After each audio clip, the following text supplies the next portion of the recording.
Do you freeze when thinking about making sure to find the right tenants for your property? Is that holding you back from actually even buying rental properties to begin with? Well, today I am going to walk you step by step through my process to find fantastic tenants quickly and how to be able to do it from anywhere in the world. So if you have listened to the Lady Landlords Podcast before, you know my name is Becky. You know I split my time between New York and the Dominican Republic. I own rental properties in both countries, and we do self-manage. So over the past few months, I have been managing our New York rentals from the Dominican Republic. We have had quite a bit of turnover these past few months, and these are properties that I've actually been able to get fantastic tenants for and to do that quickly without losing funds in between months. And I've been able to do it all from a lounge chair down on the beach in the Dominican Republic. So grab a notepad, grab something to take some notes on, and I'm going to walk you here through my process to find fantastic tenants from anywhere in the world. Okay. So all of this starts really with your listing. Okay. You need to make sure to have your listing ready to go. The second you know that that vacancy is coming up, whether if it's a new property that you're buying, if it's tenants that are moving out, whatever that may be, I actually like to keep an electronic file for every single property that I have. Inside that file, I have photos of each of the units that I have. So that way I already have them there. I prefer to have pictures when the property is empty, right? We do not want to put listings up where there are tenant belongings in it, or maybe tenant belongings that are not exactly as cleanly as we would necessarily like to present that apartment. So I always have on record updated photos from when the unit was empty. And in that file, I also then have a Google Doc that lists out the language that I would use in my ad. And I also have a pre-screening questionnaire. We'll talk about that pre-screening questionnaire next. But in my listing, I make sure to really answer any of the questions that I tend to get, right? Now, listen, I get it. Most applicants, they're not even reading what our listings say. And I'm here to tell you that's okay because those are not the tenants that you necessarily want. Okay. And we're going to talk about that in a minute of what to be able to do to that. But anytime that I feel like I'm getting the same question over and over from tenants, that now gets updated on my Google Doc. So when I have a vacancy for that unit again, I am able to start answering the questions that I get most frequently. Okay. I am looking for tenants that are going to come in and be responsible and that are going to want to understand all the different details of their units. I want people that are going to come in and take the house that I own and make it their home. In order to do that, then I am looking for tenants that are going to want to have questions about laundry or parking or any of those different items. So I'm happy to answer those questions, and I consistently am updating my listing throughout the year. But then that way, once again, as soon as I know I have a vacancy ready to go, I have everything I need. I have my pictures that are professional, that are clean. I have my listing already written out and already updated as I'm consistently doing that. And I also have my pre-screening questionnaire all in a folder. It makes it so easy to go and actually just get that property listed when I'm ready. So I start there. Okay. You want to make sure that you're going to be as clear as possible within your listing, because in that way you can really make the rest of your process seamless by starting off with really good information at the beginning. Second piece that I use is in every single one of my listings, I explain that the first part of our process is to be able to fill out a pre-screening questionnaire. I am a huge Google gal. I love Google Forms, and that's what I use for my pre-screening questionnaire. What I do there is then I take that criteria that I would be looking for that apartment, and I make those questions. So for example, I would ask what salary is the combined amount for the adults that will be moving into the unit. I would ask if they have any animals, especially if this is a property where I'm not accepting animals. That information I want to know up front. I also want to know, when are they looking to move? If I have an availability coming up now in June, well, if they're not looking to move until September, or the people that I usually find more interesting is the people that are like, oh no, you have a listing coming up in June, I want to move it in May.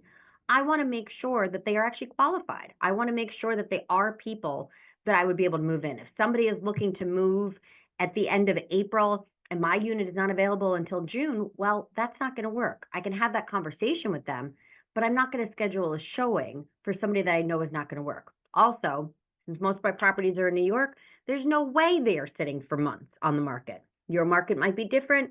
New York City market, things move pretty quickly. Because of that, I now know if somebody's not looking for 3, 4 months that they're also not going to be a fit, right? You want to make sure to have that criteria set before you even put your listing up, okay? You need to make sure that you know if you are bound by the fair housing guidelines. There are very few exceptions to not being bound by the fair housing guidelines. We have another podcast that walks you through what that looks like, so I will link that down in the show notes. But most likely you are bound by those fair housing guidelines. So do make sure that you have your criteria set before you put your listing up, and also take that in consideration when putting together your pre-screening questionnaire. But first thing I do, and we've all gotten this if you've ever listed a property, especially if you use Facebook Marketplace, you automatically get people 2 seconds after you post your listing, they'll start asking you, oh, I'm interested in this unit. Is it still available? And you're like, yes, of course it is. I just listed it 4 minutes ago.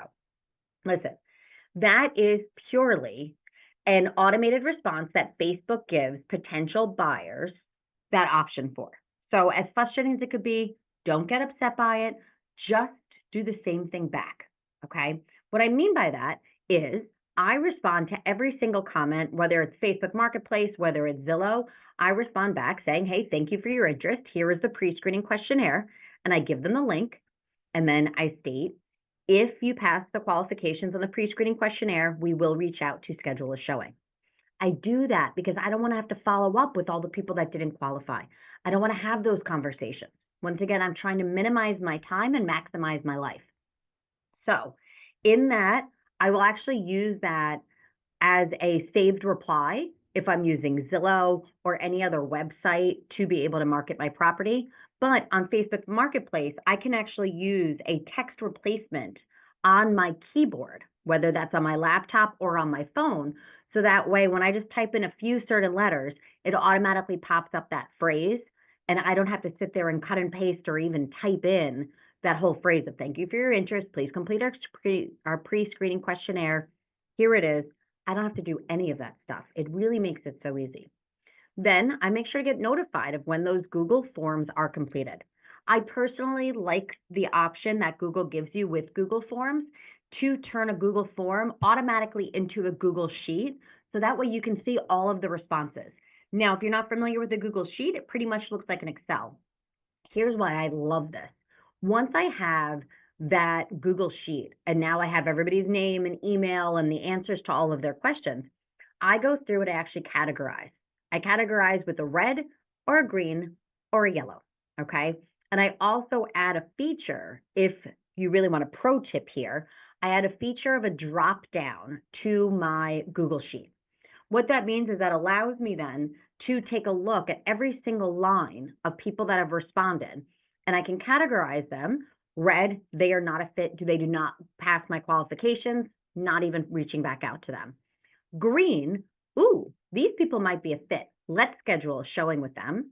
Or then yellow, which is maybe they missed a question on the pre-screening questionnaire. Maybe they weren't clear. Maybe they wrote in the wrong answer, something like that. Let's then go back and let's get some more information and let's follow up with them.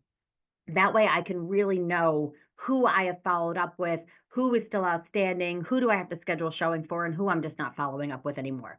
Those are all the important pieces that I do. So using that Google Sheet and that drop-down function has really been a huge, huge time saver for me. Then once I go through and I understand who are the people that I'm inviting versus who are the people that I'm not, once again, I'm only moving forward with my greens, only the people that I know that are qualified. Once those people are qualified, I'll schedule an open house, okay? Now I call it an open house, but it's really a modified open house. Here's how the Lady Landlords modified open house really works. I'll pick a time block. For example, Saturday from 12 to 2, okay?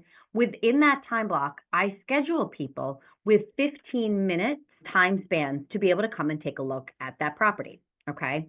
I do that. I have no problem if I have to kind of double up or put more people at the same time. That's okay.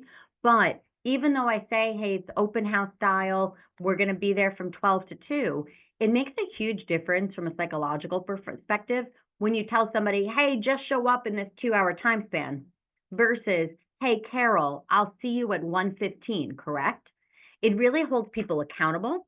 It really allows you to also space out when people are coming. So that way, if you are doing the open house yourself, you would be able to get to speak to people or walk them through your property, whatever your process there looks like.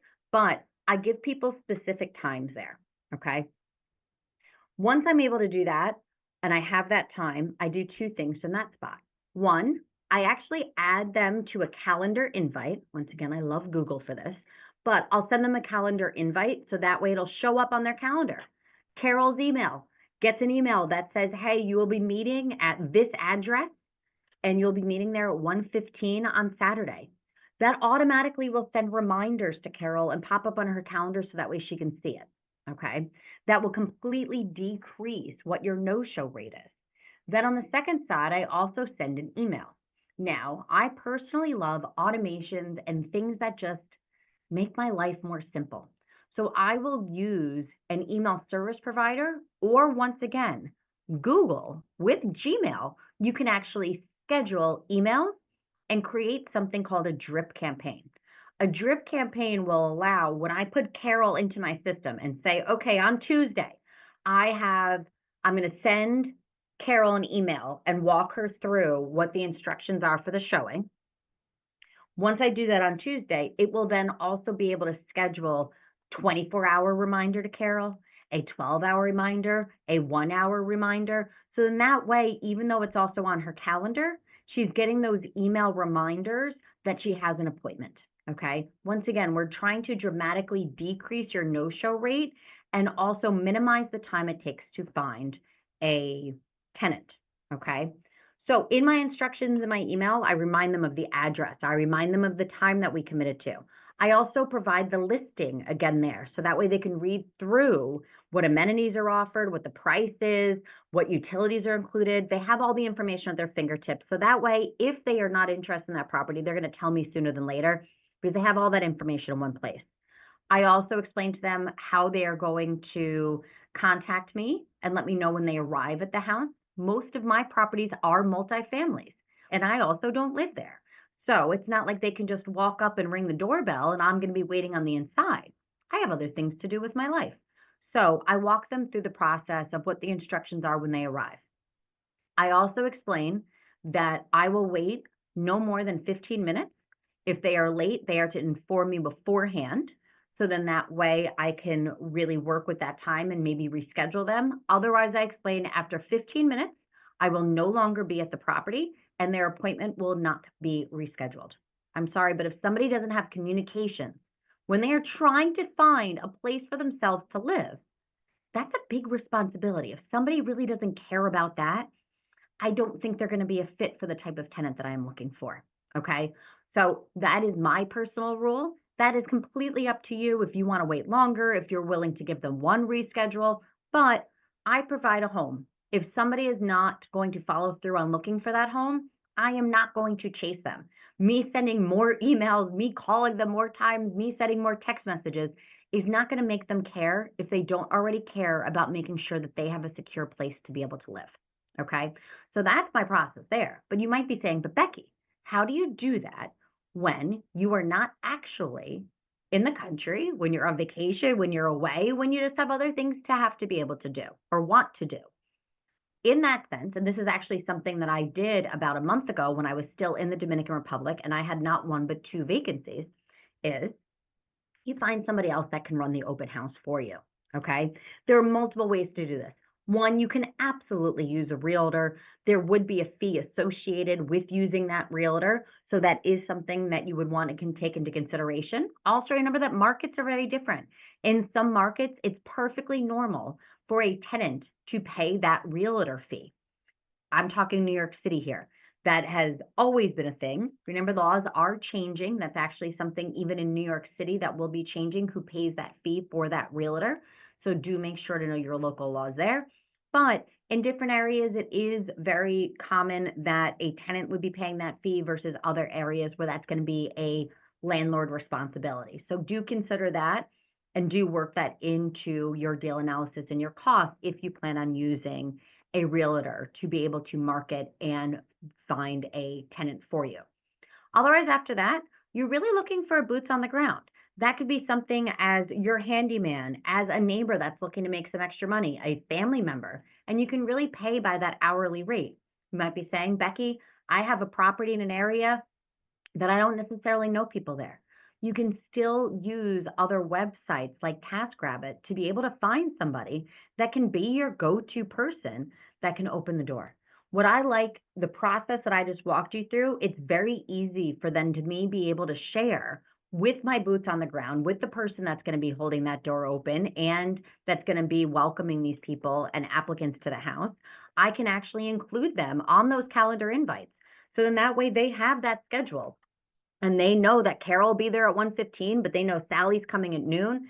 They know John is coming at 12:30. They have all that organization so that way they know who to let in. They know that people are qualified.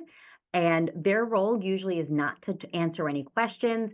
They don't have to know the price of the apartment, what utilities are included. None of that stuff is important. I want applicants coming back to me if they are interested in then moving forward with that application process. If so, they come back to me. I don't need my boots on the ground to be able to do that. I need my boots on the ground to simply open a door, stay there for that period of time, and then make sure that everybody is out of the property and be able to lock the door. Okay. This is something you could do for a very, very cheap rate. Once again, you're looking at an hourly rate to have somebody there.